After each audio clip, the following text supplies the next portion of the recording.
good evening. Welcome back to Snorewood. The date is a Wednesday in mid-August. I want to begin, as I sometimes do, with a small piece of housekeeping. Not municipal housekeeping. Terry handles that with enthusiasm and thorough documentation, but the kind of housekeeping that involves noting when something has changed so that the record is accurate. 3 things have changed since May. First, the Steady Ground Tuesday 8 o'clock class launched in June. It has 11 students. Priya mentioned this to Marcus on a Tuesday evening in May, after she had thought about it for several weeks and was ready. I think that's a great idea. I know you do. So we're doing it? We're doing it. He said nothing else wisely. Second, Danny enrolled in late May in a yoga class, not Priya's.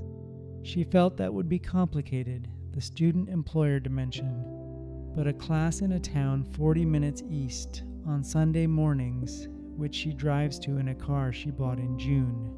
The car, she told Maureen, is because she's staying. I know. How did you know? The way you started refilling the napkin holders without being asked. That's a very small sign. Small signs are the reliable ones. Third, Phil Nguyen, the most junior member of the Parks and Waterfront Committee, has been appointed. By unanimous vote, including his own, which Sandra noted in the minutes with a bracketed observation that this was procedurally unusual but contextually correct, as the subcommittee's liaison to the Horticultural Society. His first act in this role was to propose that the plantings around the bench be adjusted to include something that blooms in late April, so the bench has color before the tourists arrive. The Horticultural Society agreed immediately. Phil is, quietly, becoming someone in this town. He doesn't know this yet. He will. Now, tonight's episode concerns, primarily, a woman named Vera Petrov, who arrived on the 11:15 train from Toronto this morning, and who is, as you have likely inferred, Nick's mother. She is 64 years old. She is a retired school administrator. She is, by Nick's account, organized, specific and warm in the particular way of people who have spent careers managing complexity and have decided, in retirement, to apply those skills to enjoying things properly. She makes lists. She prepared for this trip the way Nick has come to prepare for the farmer's market, with forethought, with intention, with a margin built in. She had heard about the butter tarts. She arrived at the farmer's market at 10:40. Let's begin there. The farmer's market, full August swing, the main wave of summer, the height of it, the sounds of a Saturday. Wait, this is Wednesday. The sounds of a weekday market, which Snorewood runs on Wednesday mornings in August, because Terry proposed it 2 years ago, and it was, against moderate expectation, a good idea. Smaller than Saturday, lighter, more local. The people who show up on Wednesday mornings at the market are a specific subset of Snorewood, and Vera Petrov walked into them at 10:40 a.m., as though she'd been coming for years. Nick met her at the station at 11:15. She had texted him from the train with an updated arrival time and an itemized list of what she hoped to accomplish today, which included the market, the beach, a coffee somewhere, meeting at least one person Nick had mentioned, and seeing whatever it was about this town that had kept her son here for 15 months. He read the list on the platform while she was still on the train. He texted back, "Mom, the market opens at 9. If you want butter tarts, you need to be there before 11. She texted back, "The train arrives at 11:15. He typed, then deleted, several responses. Then he typed, "I'll explain when you get here." She stepped off the train at 11:13. The train was 2 minutes early, which she noted with approval, and Nick was there, and they did the thing families do when they haven't seen each other for several months, which involves a hug that is longer than either person planned, and a moment of mutual assessment that is camouflaged as regular looking. She said, "You look well." He said, "You made it." She said, "Of course I made it. Where's the market?" The market. 10:42. We're jumping back, following Vera, who arrived separately on purpose. Vera Petrov arrived at the Wednesday market at 10:42, 43 minutes before her son's train arrived, because she had taken an earlier train and had not told Nick this because she wanted to see the market without being narrated to, which is her right, and which Nick would have understood if she'd explained it. But explaining it would have required a conversation, and Vera prefers to simply do things and explain them afterward. She navigated the market with the efficiency of a woman who has organized school budgets and staff rosters and 17 years of parent-teacher conferences. She assessed the layout in 90 seconds. She made a circuit. She noted the cheese man, the painted rocks, the woman with the natural dyes. She bought a jar of strawberry jam from a vendor who told her it was local, and she said she assumed so, and he laughed. And then she found the Oulette booth. Vera to Gabrielle. A woman meeting a woman, two people who recognize competence in each other immediately. Are you the butter tart person? I'm one of them. The whole family makes them. My son told me about these. He's actually been telling me about these for a year. Nick? Oh, you know him? He says every Saturday, or almost every Saturday. Gabrielle looks at Vera with the look she gives people who are going to receive the speech. He gets here early now. He's learned. I heard. He told me before 11. I took an early train. Gabrielle. Just here, a full smile, not the almost, the real one. Gabrielle gestures at the tray. You have your pick. Vera, looking at the tray with the focused attention of someone who has been briefed extensively and wants to get this right. He said the edge ones are different from the center ones. He's right. The edge ones caramelize more. It's a matter of preference. I think he said he prefers the edge ones. Vera choosing. 4, the same as Nick, without knowing she's doing the same as Nick. Okay, I think I'll take 4. She pays. She looks at the bag. He's been talking about these for a year. Are you going to eat one now or wait? Now. Obviously. Obviously.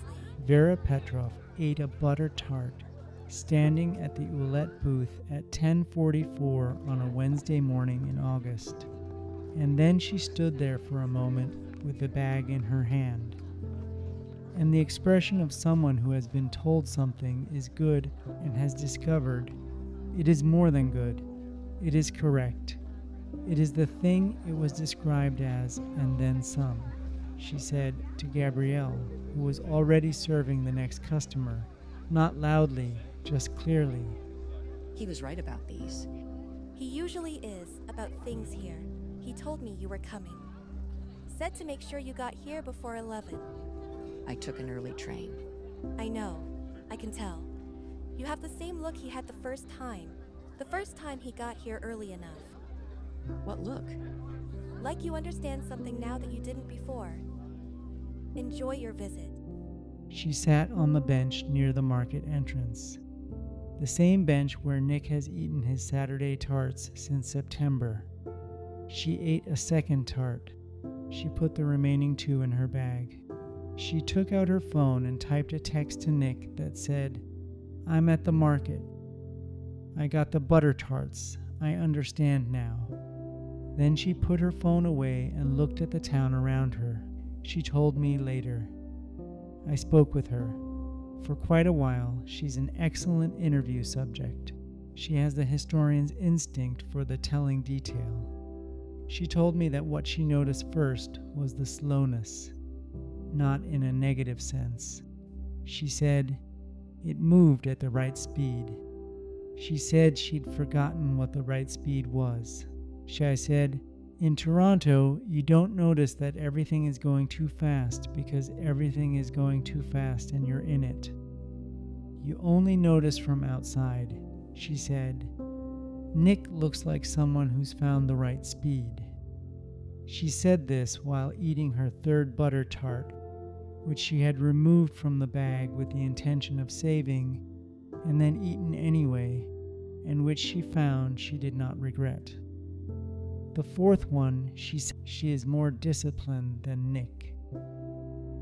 The Drowsy Bean, midday. Wednesday. The market crowd coming through, which on Wednesdays has a different quality than Saturdays. Quieter, more local, the particular ease of people who are not on a schedule. Nick brought his mother to the Drowsy Bean at noon. Not because it was on the list said a coffee somewhere, but because when Vera asked where they were going, Nick said, I want you to meet someone, and something in the way he said, it made her put her list away. They came in together, and Maureen looked up from the counter, and she did the thing she does, the thing that has taken 22 years to develop, which is to look at a person for one moment and understand what they need. She looked at Vera. She looked at Nick, standing beside Vera with the particular posture of someone introducing two important things to each other. She said, Welcome, just that, not to Nick, not to his mother specifically, to both of them, to the combination of them. Welcome. Vera looking around the bean. The corner, the mismatched chairs, the painting that has been for sale for 9 years, the menu board in Maureen's handwriting, and says to Nick quietly, This is your place. I told you about it. Vera looks at the menu board. She reads it. This isn't about the coffee. What can I get you? What's May? Something I made in May. It's still on. It'll come off in September. It's a chamomile latte, essentially, but lighter. Honey, lavender, very small amount. Something else. What's the something else? It's for the feeling of the air being right again. After a long winter.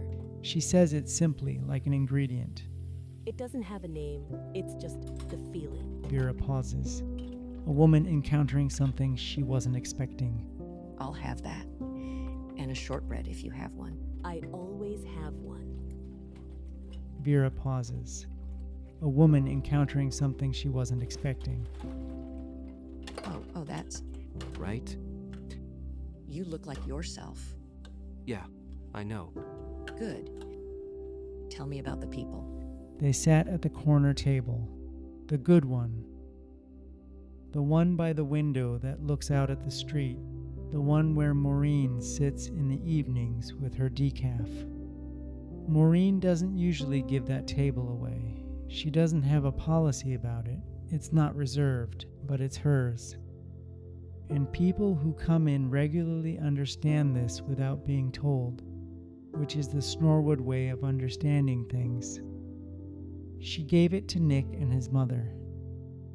Nick saw her do it and looked at her, and she was already back at the counter, not acknowledging it. He looked at the table and then at his mother and said, Let's sit here. Vera sat down and looked out the window. She said, The street is nicer than I expected. Nick said, It's a good street. Vera said, In Toronto, we stopped looking at streets a long time ago. She sipped the May drink. She didn't say anything for a moment. She says very quietly to the window, to the street, to whatever May means. She says it like she's been waiting to say it, like it's the thing she came to check. Nick knows what she means. He's been waiting for her to say it. She picks up the shortbread. He told her about the people, about Maureen and the recipe box and the storm drink with no name, about Bev and the door shelf and the book she'd handed him in September that he still hasn't told anyone about Doug and the lake ratings and the 9 and the 10 for color and the returning 7 in May, about Terry and the roundabout and the subcommittee and the bench, about Priya and the Tuesday class and the deck and the good day. He talked for 40 minutes, and Maureen refilled their cups once each without being asked and left them alone, which is the other thing she knows how to do.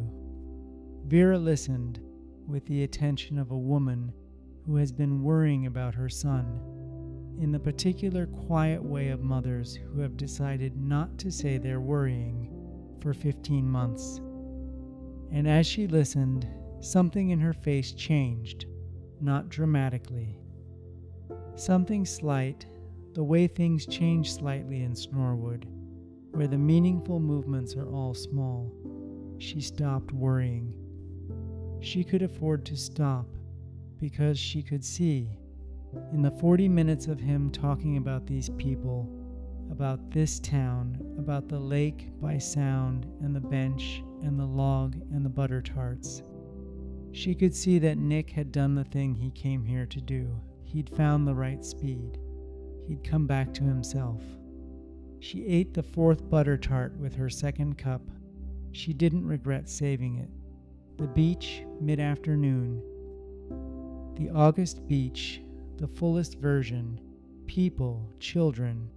The particular sound of a public beach on a warm weekday, when the people on it are a mix of tourists and locals, and the lake doesn't distinguish between them, and neither does the sand. Nick took his mother to the beach at 2 in the afternoon, which is not prime beach time by any measure. The afternoon sun is too direct, the sand too hot, the August crowd at its peak. But Vera had put the beach on the list, and Nick had learned over 15 months that some things are better done on schedule and some things aren't. And the beach, which belongs to the lake and the lake belongs to no schedule, falls into the 2nd category, but you do it anyway because the list deserves respect. They walked the length of the beach. Vera took off her shoes and carried them. This is, Nick told me, not something his mother does casually. Vera Petrov does not take off her shoes in public spaces without deliberation. She took off her shoes, held them in one hand, and walked in the sand, and Nick walked beside her, and they didn't talk much. At the end of the beach, where the sand gets narrower and the rocks begin, they stopped and looked at the lake. The August lake, the full-color version. The 10 for color possibility, not a 10 today. The cloud cover is partial, the light not quite right for the 10, but a high 8, a deep 8, the color doing its best work. Vera looking at the lake, shoes in hand. It's very large. I know. That's the thing about it. It doesn't look like it's going to be that large from downtown. You can't see it from downtown? You can see the sky above it. You can feel it. But you have to come to the beach to see it properly. Doug says the lake is different depending on where you're standing. Different angle, different lake. Oh, who's Doug? The man who rates the lake, I told you. The one with the binoculars. He goes to the pier every evening at 8:15. Oh, every evening? 11 years. He's never missed one, except a head cold in 2019. He's going tonight. I thought if you wanted to come... He won't mind? I asked him. He said, bring her. That's a lot from Doug. He doesn't usually say bring anyone. Vera looks at the lake for another moment. Then she looks at Nick. I think I'd like to meet this man. They walked back along the beach. Vera stopped twice. Once to pick up a flat stone, which she turned over in her hand and then put in her pocket. Once to look back at the lake from the midpoint of the beach, the way you look back at something when you're leaving it. Nick noticed both stops and said nothing about either. because he has been in Snorewood long enough to understand that the appropriate response to someone encountering the lake for the first time is patience. The lake takes care of itself. Bev's books, late afternoon, 4 o'clock, the shop in the golden hour. They came to Bev's at 4. I say they came to Bev's as though it was on the list, but it wasn't. Vera spotted the shop from the street. The sign, the window display, the particular quality of a bookshop window that communicates to the right kind of person something irresistible, and stopped walking. She said, "Is that a good bookshop?" Nick said, "It's the best bookshop." She said, "Better than Page's?" Nick thought about this. Page's is a Toronto institution. He has a deep and genuine affection for Page's, he said. "Different. It's different from Page's." She said, "How?" he said. "Bev knows where everything is." She looked at him. He said, "I know that sounds like nothing. Come in." Bev, looking up, seeing the two of them, taking in the combination, Nick, and the woman beside him who holds herself with the particular uprightness of someone who has spent years in institutions and carries it in her posture even in retirement. Bev to Vera, directly, not through Nick. "You're Nick's mother? Is it that obvious? He has your eyes. And you're looking at the shop the way he looked at it the first time.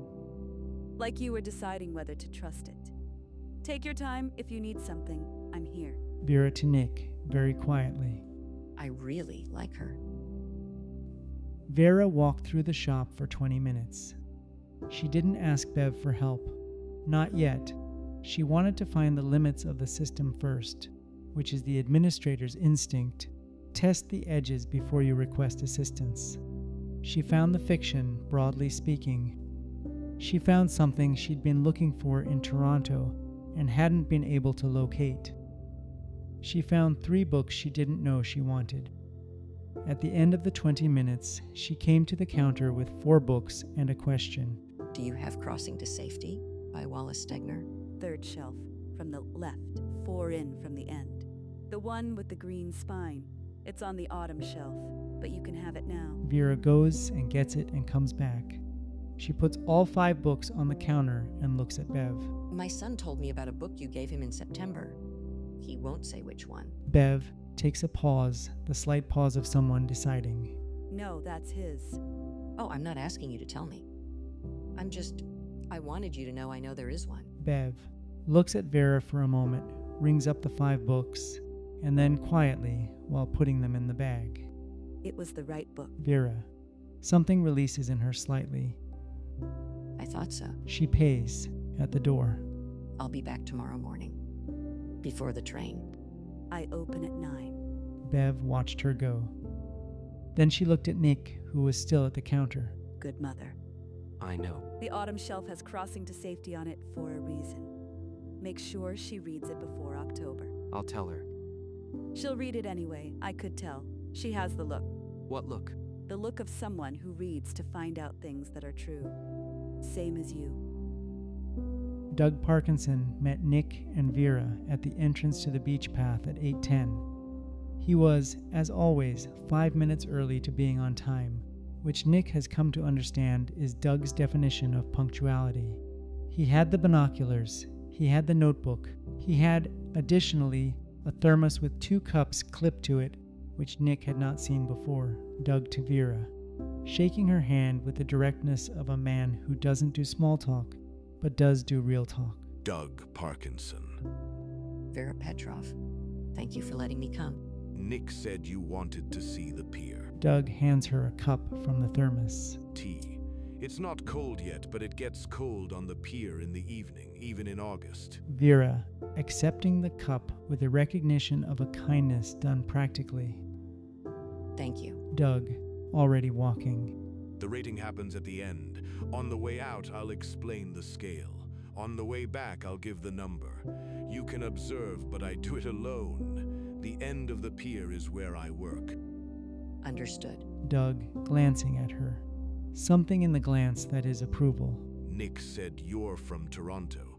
I'm retired now. I ran a school. Which school? She tells him, and he nods. Good school. Do you know it? My niece went there, 94 to 97. That was my second year as assistant principal. Small world. Small country. Doug. The closest thing to a laugh that Doug does, which is a slight exhalation through the nose, and a shift in expression that those who know him have learned to read as genuine warmth. Right. They walk. On the walk to the pier, Doug explained the scale. He explained it the way he explains it to me when I ask, which is thoroughly and without condescension, and with the assumption that the other person is interested, which in both cases they were. He explained, 1 to 10. 1 means the lake is technically present. 10 means, well, he's given 110 for color, July last year. He paused when he said this, the way you pause when you mention something that still has weight in it.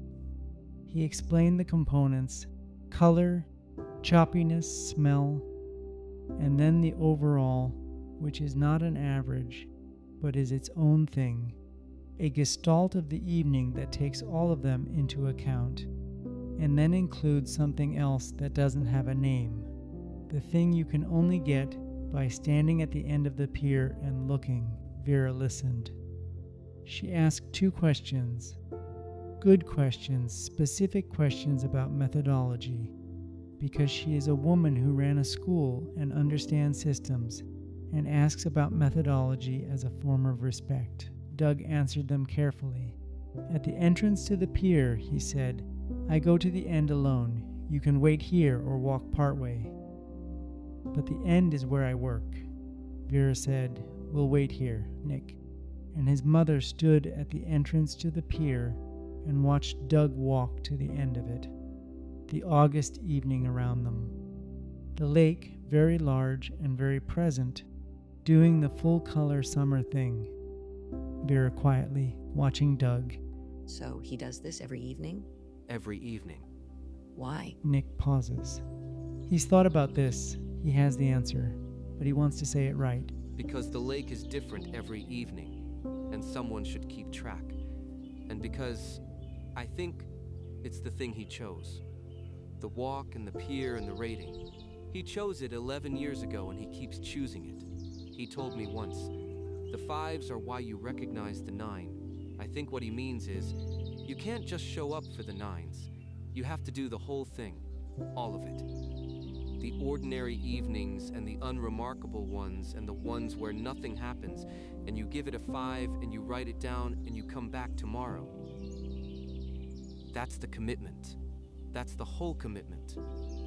I think that's why he does it. Vera is quiet for a long time. Watching Doug at the end of the pier, she thinks about her son in Toronto, going at the wrong speed, getting thin inside. She thinks about him on the bench this morning with a butter tart. She thinks about his eyes, which are her eyes, which were the right eyes this morning in the way they haven't always been. She says nothing for a while. The 5s are why you recognize the 9. I'm gonna think about that for a long time. I know, I have been. They stood at the pier entrance in the August evening and watched Doug work, and the lake spread out behind him, enormous and patient, and the sky above it was doing the late August thing, the slight shortening, the gold coming in at a lower angle, and Vera Petrov held her cup of tea from Doug's thermos and felt, in the way you feel things in places you weren't expecting to feel them, something that she would later describe to her sister on the phone as, I understood why he stayed, she said. It's a real place. I know that sounds small, she said. I mean it the way you mean it when you've been to a lot of places that are trying to be real and then you find one that just is. Her sister said, Is it nice though? Like, is it a nice town? Vera said, Yes, it's nice. But that's not it. That's not the word, her sister said. What's the word? Vera said. Honest. The autumn lake, Doug had said in September, tells you what's true. Vera had not heard Doug say that. She arrived at the same word herself, standing at the end of the pier entrance in August, holding borrowed tea, watching a man she'd met 40 minutes ago raid a lake. Honest. Some things you arrive at from different directions.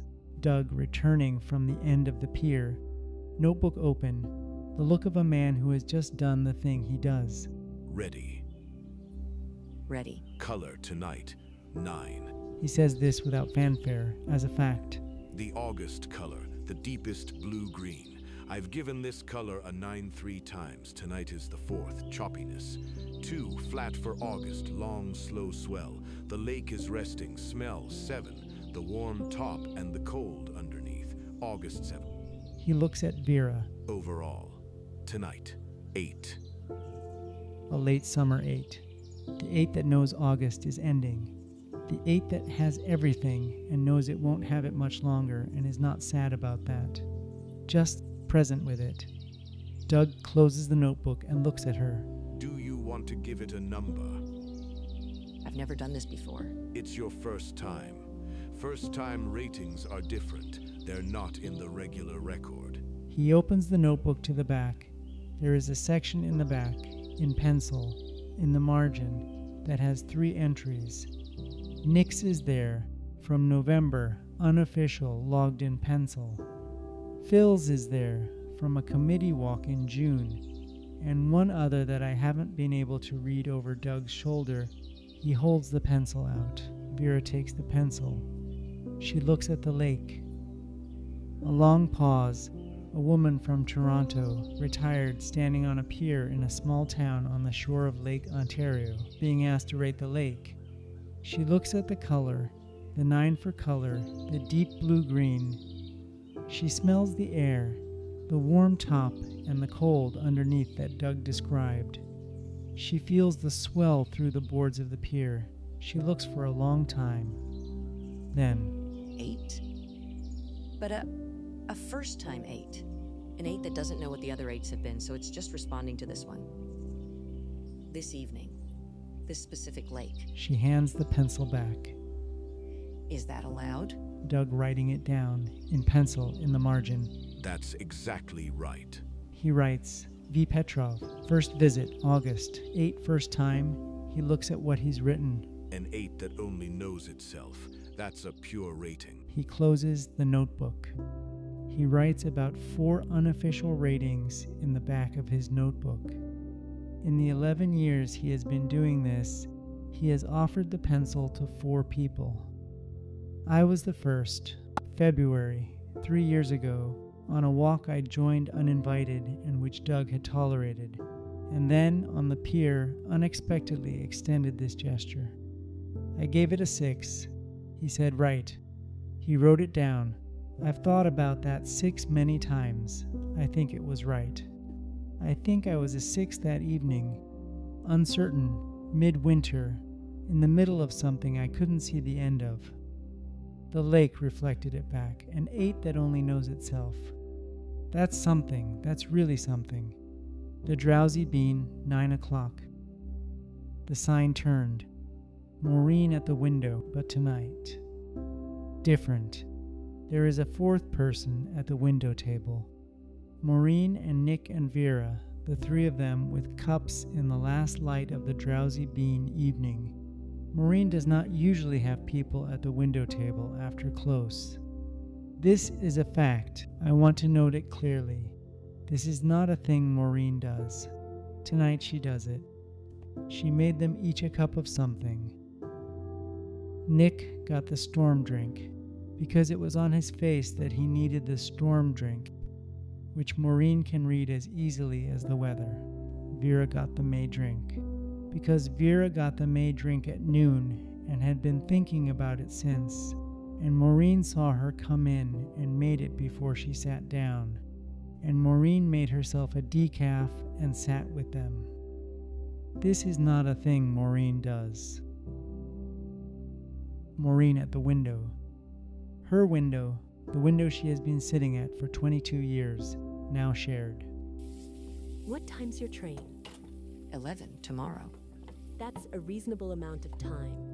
I fit a great deal into today. Maureen pauses. She is looking at Vera with the look she gives people she's decided about. What did you think of the bench? I read it when we passed it on the way to the pier. Nick told me about it before I came. Nothing worth noticing happens only once. I'm a retired school administrator. I spent 30 years trying to make children understand that the ordinary days matter. The day that feels like nothing. The day you just go to school and come home and nothing remarkable happens. I never found the right words for it. She looks at Maureen. Those are the right words. Gerald wrote them, but he wrote them about all of us. Vera looks at Nick, and Nick looks back at her with the eyes that are her eyes, which are the right eyes. She puts her hand on his arm for a moment, briefly.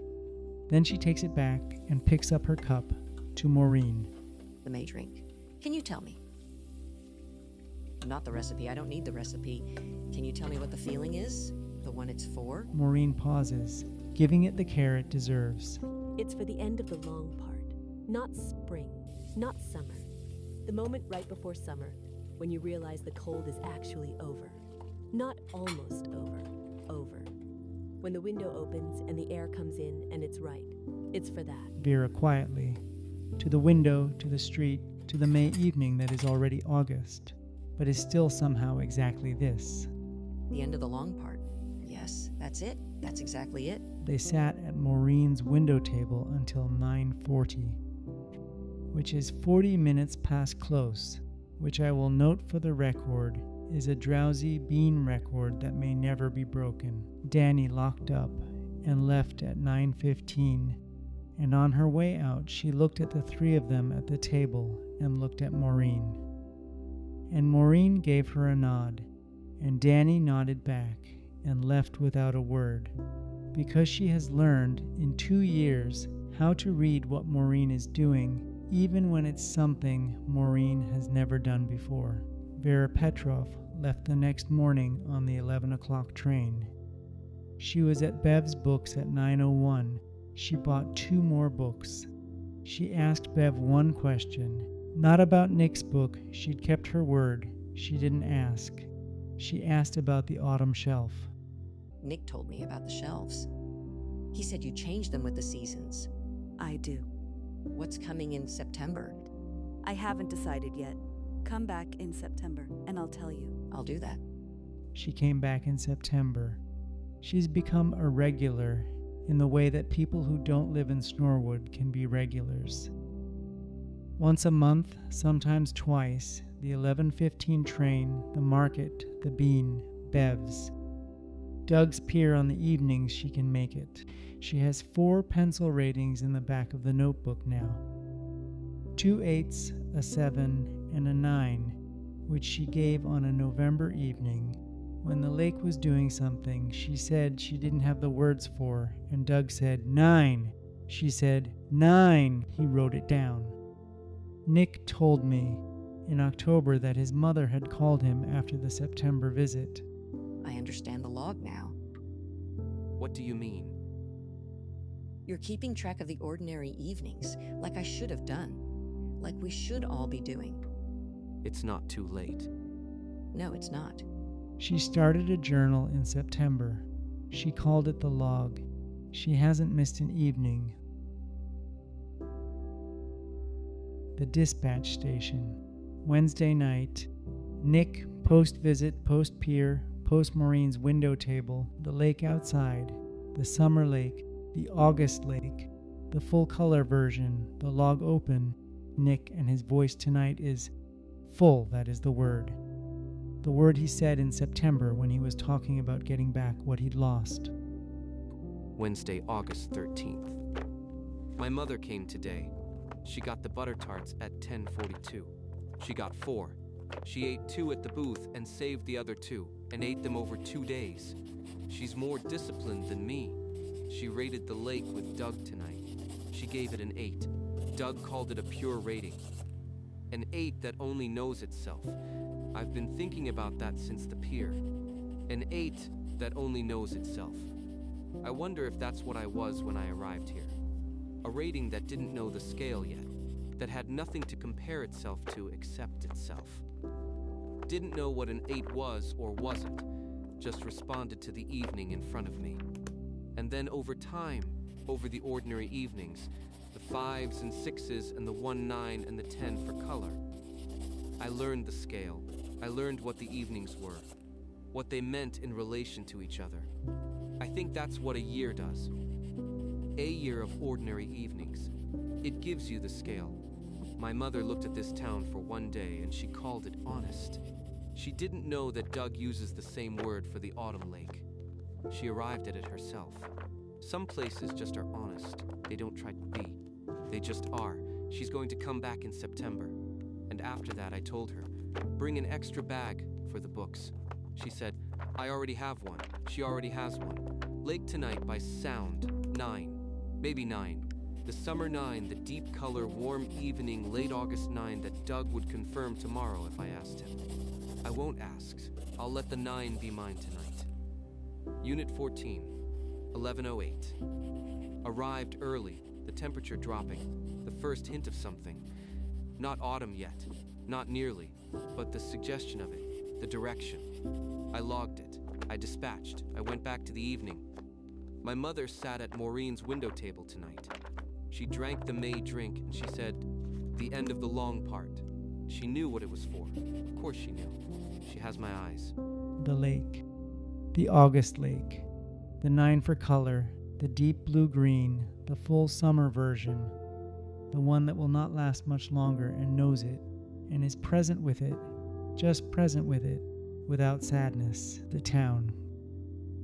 Vera Petrov on the 11 o'clock train back to Toronto, her bag of books beside her, the flat stone from the beach in her pocket, the log she hasn't started yet but will start tonight when she gets home, Doug at his table with the notebook open, the August 8, and in the pencil margin, V. Petrov, first visit, August 8, first time.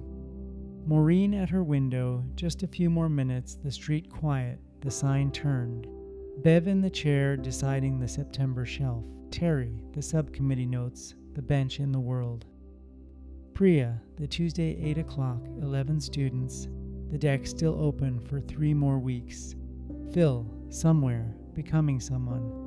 Danny, driving home in her car, staying, and Nick at his desk with the summer log and the summer 9, and his mother's voice saying, honest, the lake agreeing, the bench in the dark on the path catching lamplight. Nothing worth noticing happens only once. This is where we pay attention. The August lake, the 9, the end of the long part, which is also the middle of the good part, which is also just tonight, which is enough. The lake was a 9 tonight.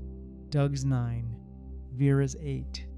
Nick's 9 by Sound kept for himself. All of them the same lake, all of them different. Vera Petrov called the town honest. She arrived at the same word as the autumn lake, from a different direction, on a different day. The 5s are why you recognize the 9. The showing up is why you recognize the honest. The ordinary evenings are why you can say, at the end of the day, in an empty studio or a dispatch station or a window table after close. And now in Snorewood, the lights are low, the streets are quiet, and the lake has gone still. Good night.